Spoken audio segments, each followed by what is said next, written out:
మన నాలుక, మన నోరును బాగా అదుపులో పెట్టుకోవాలి. ఇంకేదన్నా పోతే వస్తుంది కానీ నోట్ల నుంచి బయటకు పోయిన మాట మళ్ళీ వెనక్కి తీసుకోలేము. పదవి పోతే వస్తుందేమో, పైస పోతే వస్తుందేమో, ఇంకేదన్నా పోతే సంపాదిస్తేమేమో, కానీ జారిన నోటి మాట తిరిగి వెనక్కి తీసుకోలేము. ఎదుటివాడి మనసు ఒక్కసారి బాధపడితే అది మళ్ళా ఆ కలుక్కుమన్నాక దాన్ని అతుకుడు చాలా కష్టం అవుతుంది. అందువల్ల మాట జాగ్రత్తగా మాట్లాడండి. మాటే ముఖ్యం నా దృష్టిలో. మాట మన మర్యాద, మన నడవడి, మన పనితనం అనేది నా దృష్టిలో నాలుగోది. ముందు మాట, నడవడి, మన మర్యాదలే అన్నిటికంటే ముఖ్యమైనది. దాంతోపాటు పని ఎట్లాగూ చేస్తాం. పని చేసినా మాట జారినామనుకో, నడవడిక బాగాలేదనుకో, లాభం లేదు. కొంతమంది సర్పంచులు, నేను పేరు చెప్పను కానీ, నాతో పని చేసింది, మస్తు పని చేసింది. నేను ఎన్ని పైసలు అన్ని పైసలు ఇచ్చిన, మంత్రిగా ఉంటే ఫుల్ పైసలు ఇచ్చిన, బాగా డెవలప్ చేసింది. ఇక అసలు కాని పనే లేదు. మళ్ళీ నిలబడ్డారు సర్పంచ్. ఏమైంది? 30 ఓట్లు వచ్చినాయి, 60 ఓట్లు వచ్చినాయి.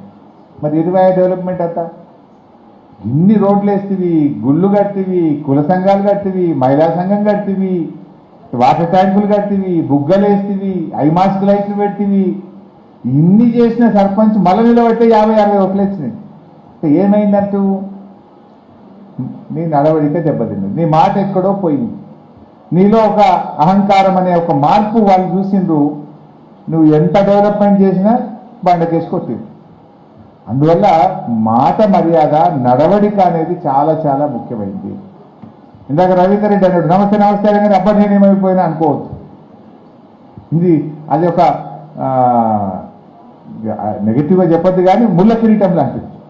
పదవి అనేది అందరికీ జవాబుదారితనం ఉంటుంది. మనకు వీఆర్ మోర్ రెస్పాన్సిబుల్. నిన్నటిదాకా నీ భార్య పిల్లలకు, నీ భర్త పిల్లలకు ఎంత టైం ఇచ్చినావో రేపటి నుంచి అంత ఇయ్యలేవు. నువ్వు ఇంట్లో కొడుకు జ్వరం వస్తుంది కానీ నీకు పదవి బాధ్యత ఉంది కనుక కొడుకు జ్వరం వచ్చినా నువ్వు పోయి పని చేయాల్సి వస్తుంది. కొన్ని సందర్భాల్లో తప్పదు. ఊళ్ళో ఎవరికో యాక్సిడెంట్ అయింది, ఊళ్ళో ఎక్కడ కులం లేదో పండుగ ఉన్నదంటే కొడుకు జ్వరం వచ్చినా నువ్వు పని చేయాల్సి వస్తుంది. అట్లాంటి సందర్భాలు వస్తాయి. ఇప్పుడు పదవిలో ఇంట్లో భార్యకు జ్వరం ఉంటుంది, మనం పని చేయాల్సిన పరిస్థితి ఏర్పడుతుంది. అంటే పదవిలో అట్లాంటి కొన్ని ఛాలెంజెస్ కూడా ఉంటాయి. అట్లా ఎన్నో ఛాలెంజెస్ మేము కూడా ఎదుర్కొంటుంటాం.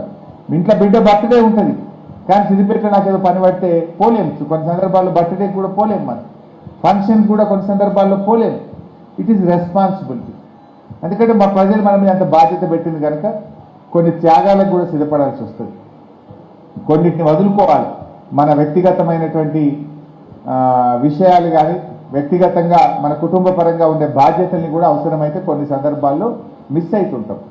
అప్పుడే మనకు మంచి పేరు వస్తుంది. అప్పుడే ప్రజలు మనల్ని గౌరవిస్తారు, ప్రజలు మనను ప్రేమిస్తారు. సో అట్లా చక్కగా ముందుకు పోదాం. ఇది ఓన్లీ బిగినింగ్. ఇవాళ యాక్చువల్గా మళ్ళొకసారి మీతో మంచి కూర్చుంటుంది.